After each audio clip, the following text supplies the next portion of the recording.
Joining me now is Ben Cohen. He's the founder of Ben & Jerry's, but now, more importantly, the co-chair of Bernie Sanders' 2020 presidential campaign.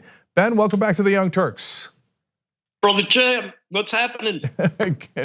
Well, we got a little presidential campaign on our hands, Ben. So first off, I want to ask you, what does it mean to be a co-chair on the campaign?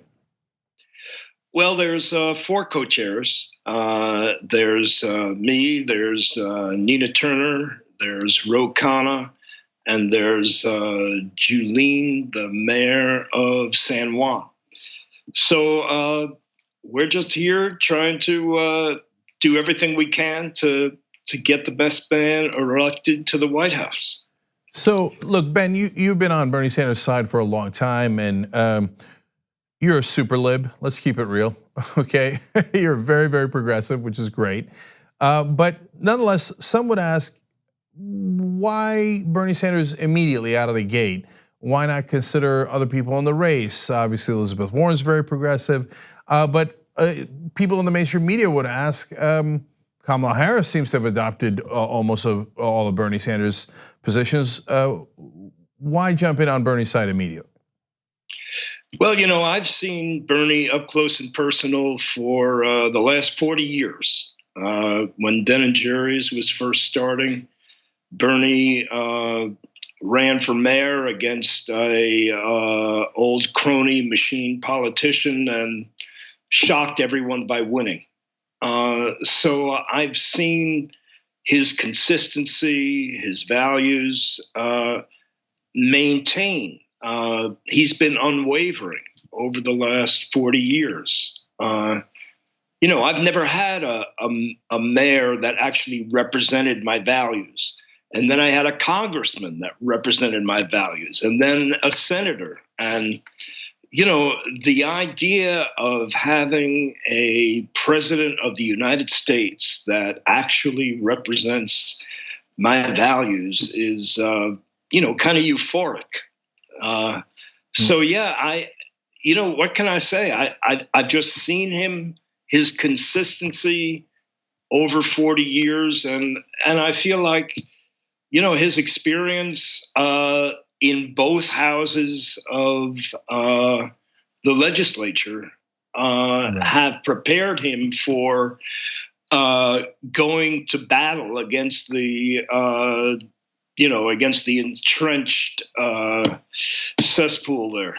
Yeah, so I don't know this part of the story. So when he became mayor, did you know him at that time? I mean, you knew that he was running, but did you know him personally?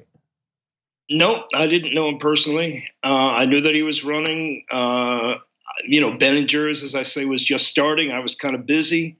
But I was certainly aware of what his values were, and I remember being at his, you know, election night party in the basement of Memorial Auditorium, scooping ice cream to the assembled, amazed, and happy throngs. That's awesome. So he won that election by only 10 votes. Yeah. So were you one of those 10 votes? Did you vote for him? You bet I voted for him. Absolutely. Well, actually, yeah. Ben, I mean, he won that election by going door to door, by supporting constituents that had been ignored before: senior citizens, veterans, students, and you know, his whole life has been about sticking up for regular people, the people that have been oppressed, the people that are getting screwed, and you know, he lives it and breathes it. So in a sense, I guess he might not be where he is without you. I mean, it was, but look, it was razor thin. It was razor thin. What you mean? It would have been 9 votes. Well, I mean, you and people, you know, but look, democracy, you know, voting matters, and I mean, that could have been maybe he doesn't go back into politics if he loses that election. So it's a fateful election. So once he starts becoming mayor, usually people, after they vote for someone, they get into office and then they get disenchanted. Obviously you did not. So what did he do as mayor that you thought, well, this guy's a little different? You know, the first major thing he did was that the mayor before him, was really tight with the real estate developers, and they had hatched a plan to take the lakefront on Lake Champlain and privatize it and build high end condominiums there, so that nobody could use the lake. And Bernie gets elected, and he starts talking about public access, and I had no idea what he meant, but he ended up taking those guys to court, and he won. And today we have this most beautiful park for all the people of Burlington, for everybody to use. And so yeah, that really solidified him in my eyes. And of course, he started the Community Economic Development Office, which was actually quite good for business. And he also started this program whereby he would match up senior citizens who couldn't shovel their walks, for the snow off their walks, and he matched them up with teenagers who would volunteer to help them out. I mean, it was a beautiful program. And it does snow from time to time in Vermont, so it could be useful. But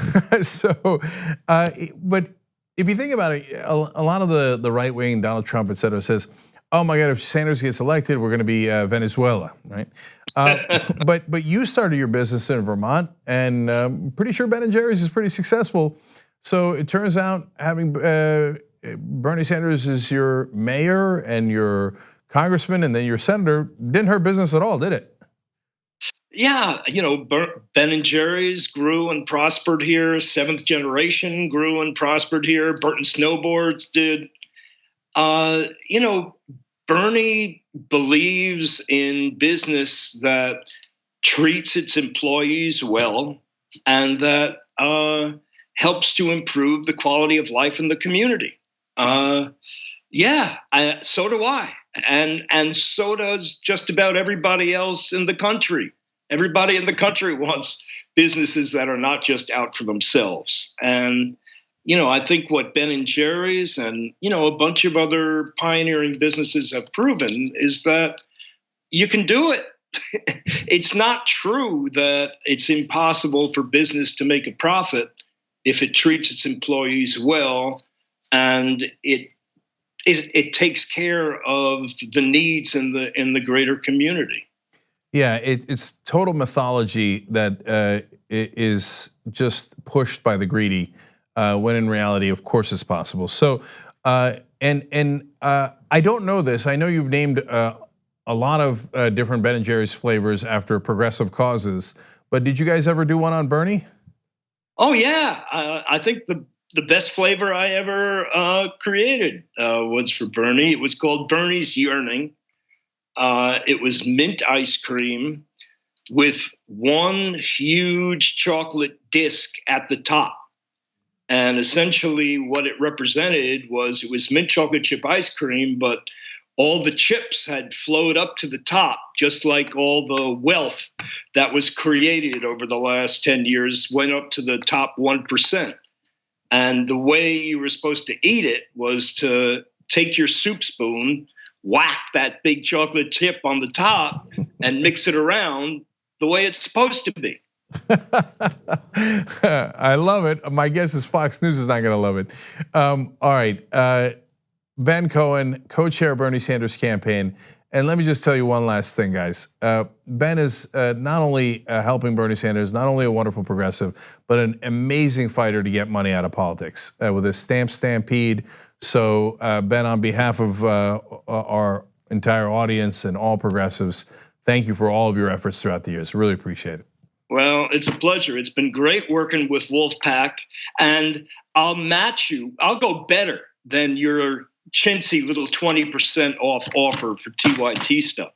Go to Stamp Stampede, get yourself a stamp, use my personal discount code BC25, I'll give you 50% off a stamp. See, nobody's going to be more generous than Ben Cohen. You just can't do it. All right, Ben, thanks so much for being on the Young Turks. Really appreciate it. All right, Cenk, keep on licking. Oh, I got to give you the Bernie links here. Obviously, BernieSanders.com, BernieSanders.com/volunteer. Volunteers make all the difference. And if you want to donate, that's the link. And if you're watching this later on YouTube or Facebook, obviously, the links are always down below in the description box, so you can easily click them. So both Bernie Sanders and Ben Cohen fighting the good fight for a long time. And wouldn't it be great if we had that kind of vision for how the country could be run? And it is this time entirely possible. Thanks for watching this free clip of the Young Turks. Don't forget to become a TYT member today. For more exclusive content, join now at tyt.com/join.